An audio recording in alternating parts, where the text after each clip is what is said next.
Well, hey everyone, my name is Nathan Jones, and if you're new here, welcome. Let's talk about all things movies, specifically Blu-rays, and we are continuing with the film journey, my film journey that I've been doing for 11 weeks now.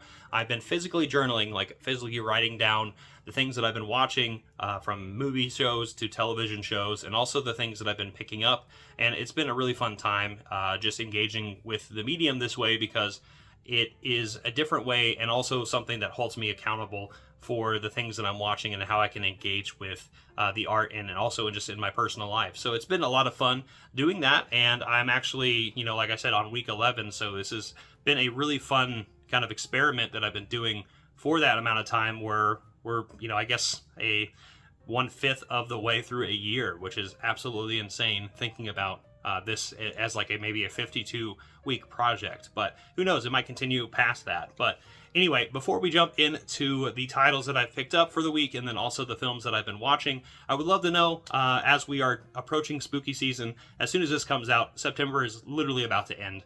So I'm sure a lot of people are already on their spooky journey and already watching a lot of spooky movies. In fact, there's going to be a lot here already that I'm already been in the mood for, and I'm excited to talk about those. But it's spooky season, and it's just one of those best times of the years to watch like horror films, mystery films, thrillers, things like this, things that go bump in the night. These are the types of movies that I love now, and is a type of genre I really did not like growing up. And we'll talk about some of the films today, as a lot of these movies actually are from my past, actually. So yeah, let me know in the comment section down below what you've been checking out, what you'll be watching in October. I would love to know in the comment section down below. All right, so before we jump into the titles that I have seen for the week, I want to talk about the films that I picked up. In fact, I actually picked up 5 titles. One we'll save till the end because it's something I watched over the week, and I'm very excited to talk about it, and I'm probably going to gush over it. But there were 4 other titles that I picked up, and 3 of them actually were from a sale from an Amazon sale that had I think a buy 2 get 1 free, or just a really, really good deal in terms of a lot of these discs. So let's talk about the Paramount Presents deals that I picked up. The first title that I got was Bringing Out the Dead, Martin Scorsese's picture that has not seen a physical media release since the DVD days, and one that has been rife for a re-release, and one that a lot of people in the community have been calling for a Blu-ray nonetheless. But here we are with a 4K and a Blu-ray. It's a 2-disc set, and is spy number 47. There's Nick Cage on the front. This is the very, very late 90s. I believe this is either 1999. Yep. And it has quite a bit of special features on it, but one that I've been wanting to watch for a long, long time, especially since I've had a lot of friends cover this and kind of gush about this movie and talk about how this is one of Scorsese's underseen gems. So I'm very excited to check this one out on 4K. And speaking of 4Ks, I also picked up another film. This one is from 1983 and is also starring some really great people in it, like Jack Nicholson or Shirley MacLaine, and also Deborah Winger. I'm talking about Terms of Endearment. This was the Best Picture winner of that year, and is a dramedy of sorts. I remember watching, I think, trailers of this film and a lot of the different Paramount film DVDs and VHSs I watched as a kid, and I remember watching some of the trailers for something like this, but haven't seen it, and one that I've been wanting to check out ever since that time period. But also it is a dramedy, so I probably will be watching this in the fall, later, like maybe into the winter, when I'm a little bit more cheerful and joyful and not so much in the horror mood, because this is a film that looks kind of along those lines, or like a summer film. But regardless, I'm excited to check out Terms of Endearment.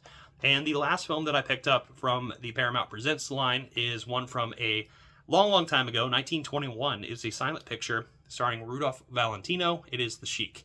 One that I've had on my list for far too long, and one that I'm finally glad to have. And if you notice, I do not have the slipcover with this, which I thought was strange. So I guess there's a shortage of slipcovers from the Paramount Presents lines, but regardless, I have the movie, and to me, that at the end of the day is the most important thing about it. It only has one special feature on it. It's like 100 years with the Sheik, called Desert Heat, but this looks like a great film nonetheless, and one that I know has inspired quite a bit. And Rudolph Valentino is like one of the absolute greatest stars from the silent era. So I'm excited to check out this film sometime in the near future, but The Sheik, just glad to have it. And the last film I have here is from 1990, and is actually a classic film from my childhood, one that really terrified me and especially because of Angelica Houston, and I'm talking about The Witches. This movie, like I said, scared me as a kid, and probably scared a lot of people around my age as kids, because there is this main character who maybe gets turned into a rat because he gets discovered by a coven of witches who are all holding a conference. And I remember that solidly in my brain, and I remember being terrified of that very scene. And I think that's more towards the beginning of this movie, but I don't really remember much from it other than that. But I remember watching this and being scared out of my mind. So seeing this as an adult is going to be a lot of fun. And I've heard from several of my friends who were also scarred from this movie. They actually watch this quite often and think this is a classic for them. So I'm excited to jump back in and just have a good time with kind of a fantasy film. It's PG, even though it definitely feels like it may be something scarier. But again, with adult eyes, I'm sure it'll be a little bit different, and I'm sure it's going to be just as fun.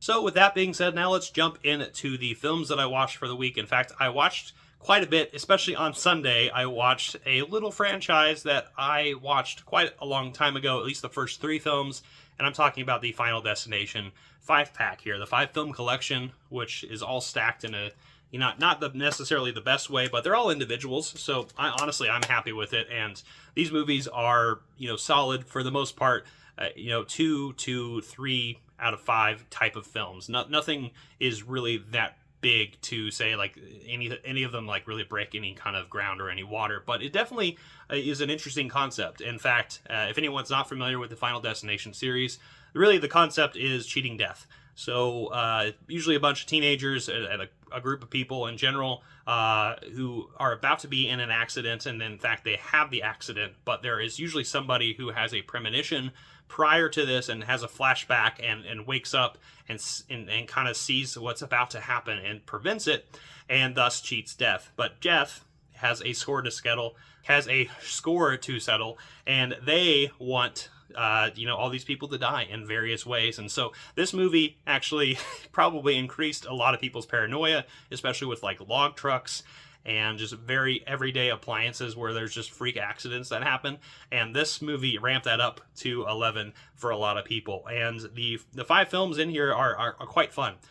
The first one in particular is the one that laid the groundwork. I think it came out in 2000.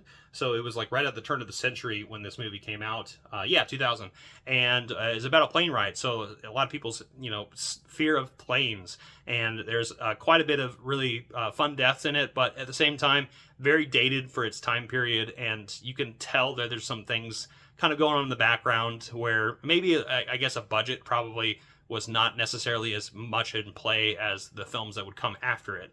But my favorite of the franchise is actually Final Destination 2, which is all about this huge car highway accident pileup that has one of the best opening sequences in a film that I remember renting this movie back when I saw the third one first, and we'll get to the third one soon. But I remember watching the second movie and being terrified of this sequence, right? This sequence that happens at the very beginning that is just as gnarly as ever, and the body count just keeps rising and rising, and there's some really good scenes in this particular film as well. But second one is probably my favorite of the batch. But speaking of 3, this is actually my first introduction to Final Destination all those years ago, back in 2006. And at that time, I was not into horror movies at like whatsoever. I had seen Jeepers Creepers. I had piqued my interest. This was right around the time I watched I Am Legend, another film that I cite kind of getting myself over, scary movies and being afraid of things. But I remember watching the third film, which is all about this, I guess, this carnival where there's this roller coaster death that happens at the beginning, and it is quite intense, and actually might be my second favorite of the entire franchise. I actually think it has the best acting in it. It has some really great actors that we know today, in particular Mary Elizabeth Winstead, who is fantastic in it. But a lot of creative things going on. Obviously, you could probably just rehash 2, but in really just different ways. I remember the tanning bed scene was really scary. I remember watching this on a portable DVD player of all things. It was a Christmas gift for me and my sister, and so we shared it. But I remember watching this back in 2006 and being a little scared watching on that portable DVD player. But yeah, this was some really fun memories to kind of just go back in memory lane and go back and watch those movies. But then we moved to the fourth film, which is probably my least favorite of the bunch. One that kind of overutilized 3D and CGI, and was definitely one of the worst times for this entire franchise, and one that I'm just not a huge fan of. It's The Final Destination. It came out in 2009, and like I said, it's one that I could probably easily skip. It definitely had some really cool deaths in it, of course, and a lot of things that really would scare me just in everyday scenarios, but it wasn't necessarily my favorite. But we moved to the fifth one, Final Destination 5, which was a return to form back in 2011, and this is actually more of a breath of fresh air because it kind of reminded me going back to like the first three films and the film franchise that actually like took itself a little bit less seriously, but at the same time didn't overutilize CGI or any uncreative type of endeavors. In fact, there were some really cool scenes in particular. One that always gets to me is the laser surgery eye with the just like the laser prosthetic.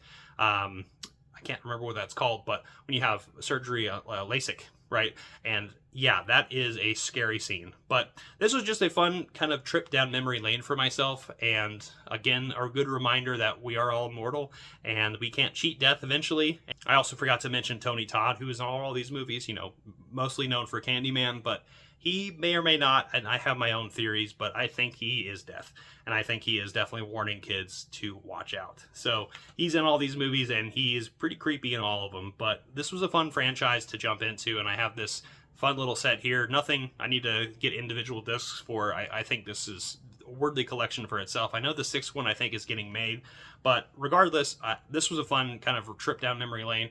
Both of these movies I would give a solid like 2.5 out of 5 for these movies, but again, the fourth movie, that one stunk. I did not like that at all, but a fun franchise nonetheless. Got it for a pretty good price too.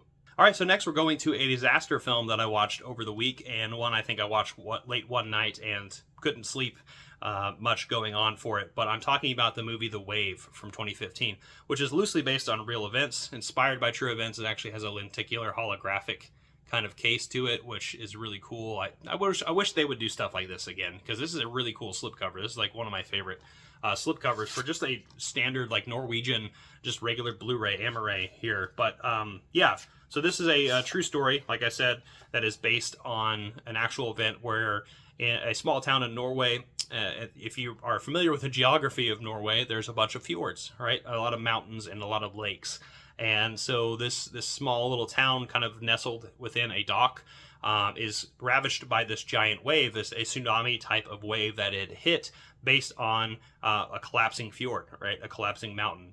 So this is actually a geographically thing that can happen and has happened before, and has killed many people in the past. And this is pretty much based on that inspiration of a disaster film, right? It is a disaster film where it is really following a family in particular, one man who is a scientist who is actually tracking this entire thing and sees it kind of unfold as it kind of takes out the town around him and the family. In fact, the build up to the wave is actually really fun, but it kind of just diverts and pivots.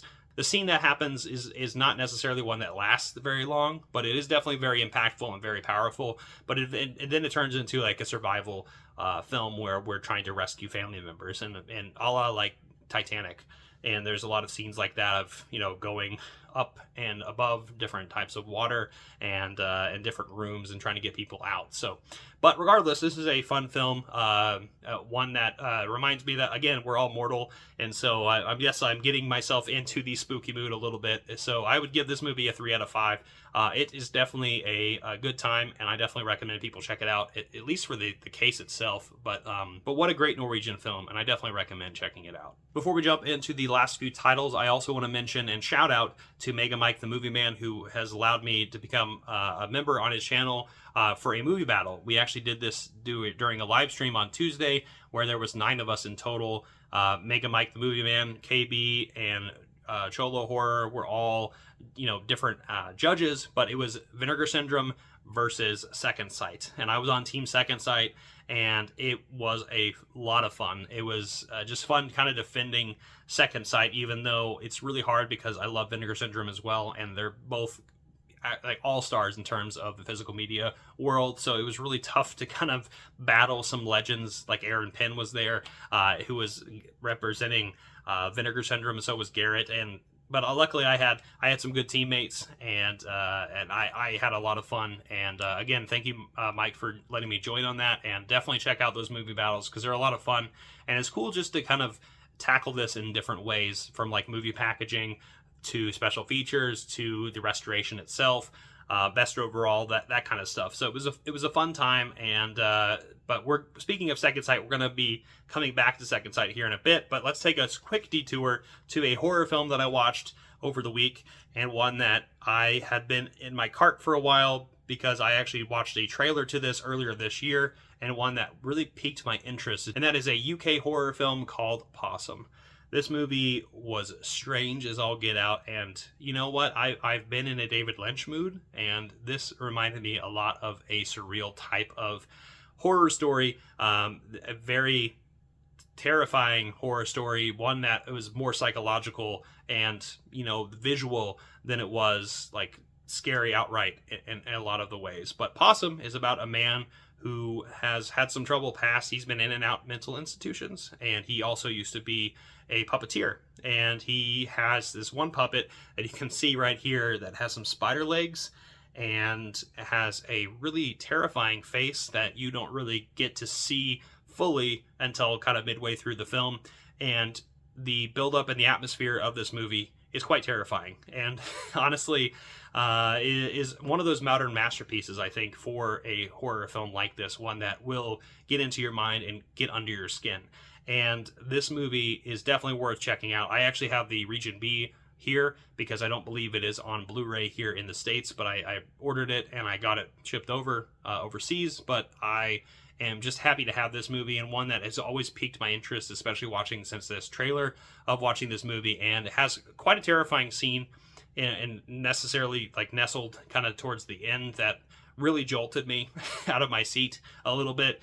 And it's one that will definitely haunt you as you're watching this late at night, and then also going to bed thinking about this creepy puppet that may or may not trying to eat you. And the last film that I'm going to talk about today is a Second Sight release. I did mention that it was going to be a Second Sight release. It is the last thing that they put out, one that has been on the docket for a couple of years now and finally got restored and looks terrific. It's The Hitcher.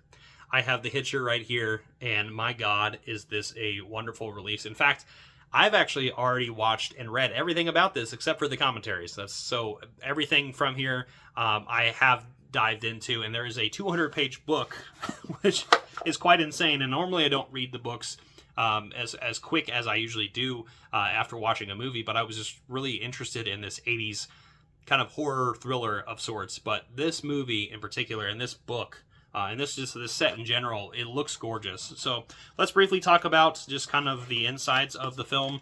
Right here we have our main character, who is being chased by that man right there, Rutger Hauer, who is scary in this movie, to say the least. And also we have some postcards here of the final scene. Our main character, Rutger Hauer, maybe a possible love interest, Rutger Hauer again, and our main character, who is resting on his laurels, really beaten by this entity that is chasing him. And there is the screenplay written by Eric Red. In fact, the screenplay was really interesting, and there was a lot of different things from the movie, to, like, I guess the screenplay to the movie. There was some different adaptations, especially like near the beginning of the film, where where the kid picks him up, and I guess in the screenplay he has like a robotic kind of voice box, and is definitely encased in shadows because it's raining when he picks him up. Not so much this deserty kind of look here. This is more towards the end of the film.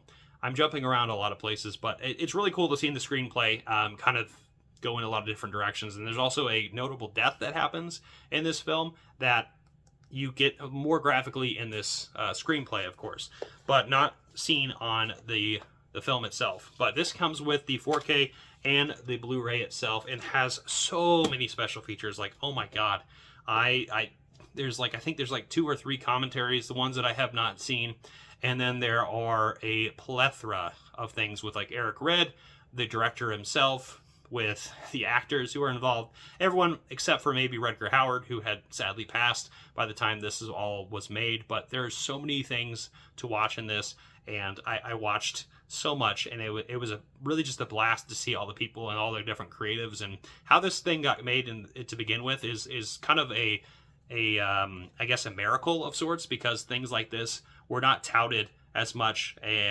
during this time period. And you know, the violent nature of it, like the screenplay, like I told you, is a lot more violent than the last result. But you know, at the time, I guess when they created this film, there was a lot of people who were fighting against it. In fact, it was critically panned. Roger Ebert did not like it at all either, and a lot of people were just, there was a lot of subtle, you know, undertones that were happening with this movie too, with some sexualization, but also just the cat and mouse game that this movie kind of shows, but also the over-the-top violence that happens in this movie. But a lot of it is just multi-layered, multifaceted, and honestly makes for a very engaging watch. And honestly, jumping into the special features just enriches my experience with this movie. And this was a first-time watch for me. I've actually watched the Sean Bean remake of this, and I love Sean Bean, but that movie pales in comparison to this release. And this movie was just a phenomenal ride. It looks great on 4K. The 4.8, you know, the UHD release of this movie looks terrific, and I really am applauding Second Sight for taking their time to put this together and really, you know, pay attention to detail. And that's another reason why I think Second Sight is one of my favorite labels out there right now, is they really do put their time in and their money into resources that really kind of take the care into these films. And this release is probably one of my biggest releases of the year, one that really took me by surprise, and one I expected to enjoy, but didn't expect to enjoy as much as I did. I'd probably give this movie a 4.5 out of 5. That's how much I love this movie. And I definitely recommend people check out this edition of the Hitcher. It's a 4K, so it is region free, but if you are gonna get this and you don't have a 4K player, there is a Blu-ray with it too, but just know that it is a region B player, I think, release. But this is, man, such a fantastic release. Highly recommend people check out the Hitcher. But yeah, it's been fun going into the last week of September. As you can kind of tell, I'm in a horror mood, and recently I just put up a 31 Days of Halloween video that I'll be jumping into as we go through these next few weeks, and also jump into a few box sets as well. But as we jump into the end of September, let me know in the comment section down below what you've been watching for the week and what things are in store for October. I would love to know. I hope you enjoyed this video, and give it a like, comment down below, share, hit the notification bell, subscribe, and I'll see you next time. I'm not jonesing around.